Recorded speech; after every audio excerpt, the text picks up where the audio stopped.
Welcome into the Dojang, folks. Today we're back with another great technique. This one is definitely a more advanced technique. We usually don't get into it until we start talking about board breaking and demonstration, because that's where it really comes in to play. But it can also serve a unique purpose for striking, but also, believe it or not, for grappling. And we'll get into all of that once I demonstrate how to do it. So let's look at how do we do a good spearhand strike. So there's a number of different theories on spearhand strike. You know, when I was growing up, one of my instructors told me you should make it like flat like this, and that way all your fingers, when they impact, are going to line up at the same time. Over the years, I really began to more just go straight in like this, because I don't think spearhand strike is going to be a good choice for you for an actual strike to anything that's hard at all. It's really a fleshy attack where you're going after a soft part of the body and trying to use the length of your fingers to get really deep inside of there. And as we'll explain in a second, the best thing for that is like pressure points. Think about massage, right? If you massage your big palm, it's hard to get deep in there, but you get in with your fingers, you can go really deep. So that's really where the spearhand strike has its strength. We'll look at it. It's I'm gonna go like this, okay? So, and when I hit, I'm gonna mostly be impacting with this finger and this finger right here, like kind of on a bottom angle. So I'm not going down like this, but kind of coming in here with my middle finger and my index finger, right? This my ring finger, my ring finger and my middle finger. That's the index finger. Okay. So anyway, if you can hold for me, Jesse. Yeah, if you can hold. Let's turn it.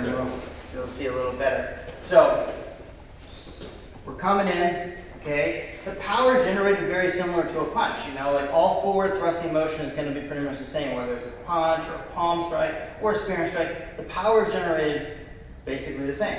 So you're going to twist with your hips, you grab the ground with your feet, you bring it up through your body, your elbows in tight. You don't want your arm way up here like this because you're just going to create additional vulnerabilities. So your elbows in tight like this. You come forward into your attack. Again, hitting with these two fingers, kind of on a little bit of an angle right there as you're coming in, loose and relaxed. The last few seconds is when you breathe out and you tighten down into your strike. Now you can also do it this way, okay? Here.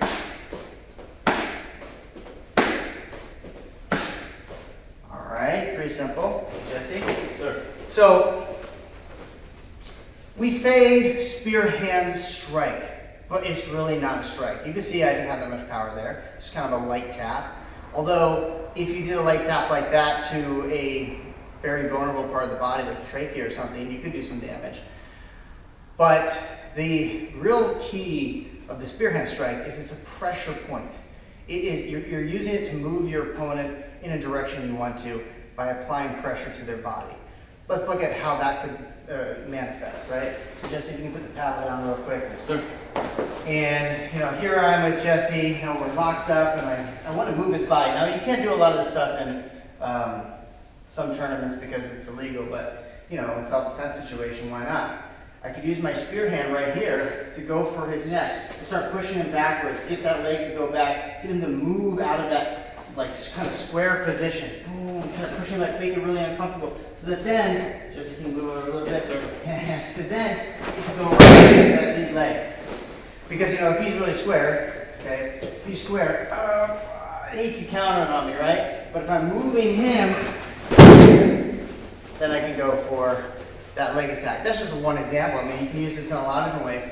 But I think that the point I'm trying to make is you don't have to think of it as a strike. Yeah, I could just go bam! I go bam right then. I bet it would hurt him a lot, right? Yes, sir.